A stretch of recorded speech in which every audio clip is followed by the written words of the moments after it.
Dhe të them drejtën, këtë nuk e dija, por edhe për shkak kontakteve me profesionistë e fushës dhe Joana është këtu, rezulton që sot ke vendime gjyqësore që s'do arsyetohen kurrë.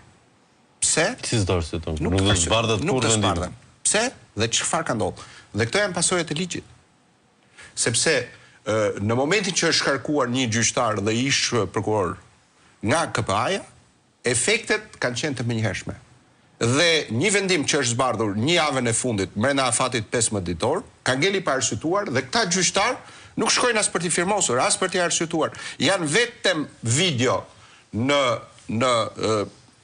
dhe më fal regjistrimet që ndodhet të seancave që janë bërë të zakonshme, ose shkurtimi i vendimit, që është firmosur për efekt të masë sigurimit, ndërsa arsyetimi i vendimeve deri në sot ke 2 vjet, 3 vjet, 4 vjet që nuk janë arsyetuar. Dhe deri në momentin aktual nuk gjen zgjidhje, se kush do i firmos.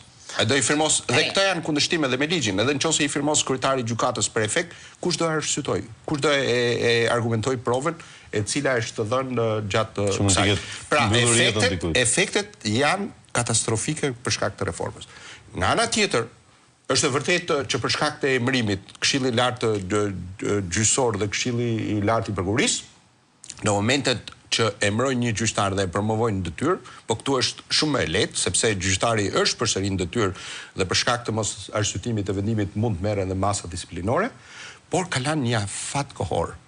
Bëhet emërimi, efektet fillojnë diku 10, 15, 20 ditë, në mënyrë që gjyqtari të dorëzoj të gjithë materialet, dosjet, arsyetimet e vendimeve, në mënyrë që vendimi të shkojnë në dorën e avokatit, por njëkohësisht edhe të palëve, se duhet për efekt të ekzekutimit.